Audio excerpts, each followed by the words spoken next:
कोल्हापूर शहरालगत असलेल्या 20 गावांमध्ये आज कडकडीत बंद पाळण्यात येतोय। कोल्हापूर शहराची जी प्रस्तावित हद्दवाढ आहे त्याला विरोध करण्यासाठी शहर परिसरातील 20 गावांमध्ये आज बंद पुकारण्यात आलेला आहे आणि ज्याला ग्रामस्थांनी देखील उत्स्फूर्त प्रतिसाद दिल्याचं पाहायला मिळतंय। आपल्यासोबत या सगळ्या 20 गावांमधले किंवा उचगाव हे त्यातलं एक जे गाव आहे त्या गावातील हे सगळे ग्रामस्थ आहेत। बोलूयात काय त्यांचं नेमकं म्हणणं आहे, काय सांगाल?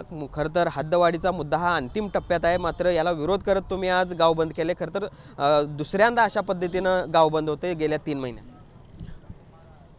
कोल्हापूर महानगरपालिका हद्दवाढ विरोधी कृती समितीच्या वतीनं कालच सर्व 20 गावचे सरपंच, उपसरपंच आणि सर्व पक्षीय कार्यकर्ते यांची मीटिंग होऊन एक पत्रकार परिषद घेतली आणि त्यानंतर आज मुख्यमंत्री साहेब, उपमुख्यमंत्री साहेब यांच्याबरोबर आपल्या कोल्हापूरचे पालकमंत्री आणि बाकीच्या आमदार साहेबांची सगळी मीटिंग आहे। त्या मीटिंगच्या अनुसरून आज 20 गावचा 100% बंद व्हायला पाहिजे अशा पद्धतीचं या ठिकाणी नियोजन केलं आहे। याला 100% 20च्या 20 गावामध्ये चांगला प्रतिसाद मिळालेला आहे आणि सगळ्यात महत्त्वाचं की जे लोकप्रतिनिधी आहेत, जे दक्षिणचे लोकप्रतिनिधी आहेत, करवीरचे लोकप्रतिनिधी आहेत, त्यांना कोणत्याही प्रकारचं विश्वासात न घेता हे वरच्या लेवलचं हद्दवाढी विरोधीचं विषय इथं चालू आहे, तर ह्या लोकप्रतिनिधींसुद्धा त्यांनी विश्वासात घ्यावं आणि खाल्ली जनता जी आहे ह्या जनतेच्या 1% मनात नाही तरीसुद्धा ह्या मीटिंग मुख्यमंत्री साहेबांच्याबरोबर घेतात। याला अनुसरून आजचा 20 गावामध्ये 100% बंद ठेवण्याचा आम्ही निर्णय घेतला। काय विरोध आहे तुमचा शहरामध्ये जायला किंवा हद्दवाढीमध्ये समाज?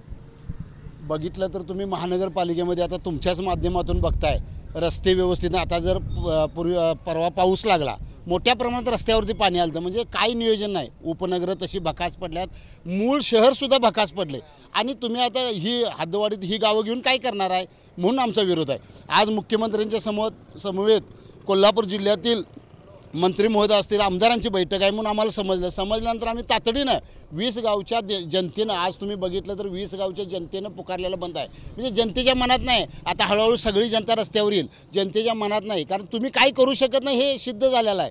आता पावसात बघितल्यानंतर आता असं झालं की म्हणजे अक्षरशः सगळीकडे डबकी अशी परिस्थिती आहे, म्हणून आमचा हद्दवाढीला विरोध आहे।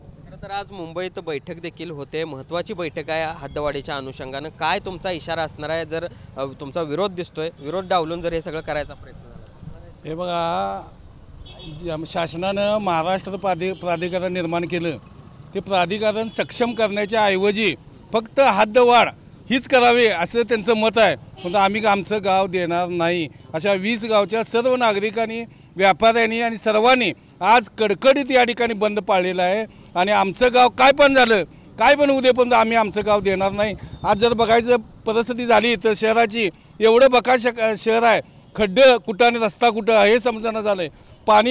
पाणी येईनं चावीला आणि गळती थांबणार अशा परिस्थिती त्या ठिकाणी शहरामध्ये झाले।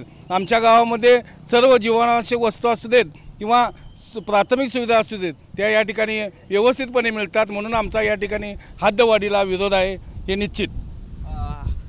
मात्र शहरातल्या लोकांचं म्हणणं आहे की या सगळ्या शहराच्या परिसरातली जी काही गावं आहेत ती KMT असेल किंवा अन्य सुविधा शहराच्या घेतात, मात्र त्यांना हद्दवाढीमध्ये यायचं नाही आहे, असा एक आरोप होतो। महापालिकेला एवढंच आम्हाला सांगणं आहे की तुम्ही जे काय म्हणताय की सुविधा देत आहे, तर सुविधा फुकट काय देत नाही, त्याचा मोबदला सोबत त्या पद्धतीने घेताय। आणि फक्त आमचं एकच म्हणणं आहे, तुम्ही आम्हाला ज्या सुविधा देत आहे त्याच्यापेक्षा जीवनावश्यक ज्या वस्तू आहेत, मग धान्य स्वरूपात असतील, फळं असतील, भाजीपाला असेल, तर हे सगळा जो काय ग्रामीण भागातनं खेड्यातनं जो काय माल जातोय तो शहरात जातोय, तर हे कुठेतरी तुम्हीसुद्धा समजून घेतलं पाहिजे। आणि फक्त मला शासनाला एवढा इशारा द्यायचा आहे की जर हद्दवाढ केली तर ज्या पद्धतीनं माजी पालकमंत्र्यांनी इचलकरंजीचे पाणी जसं देणार नाहीत म्हटले, त्यावेळी असं एक वक्तव्य केलं होतं की रक्ताचे पाठ वाहतील।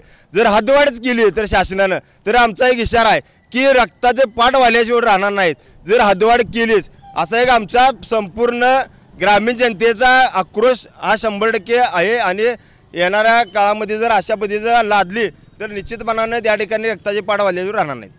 पाहिलं आपण कशा पद्धतीनं या सगळ्या ग्रामस्थांच्या संतप्त भावना आपल्याला पाहायला मिळत आहेत। कोणत्याही परिस्थितीत आम्ही हद्दवाढीमध्ये समाविष्ट होणार नाही अशा पद्धतीचा इशाराच या निमित्ताने या ग्रामस्थांनी दिलेला आहे। व्हिडिओ जर्नलिस्ट सुनील काटकरचा भूषण पाटील, TV9 मराठी, कोल्हापूर।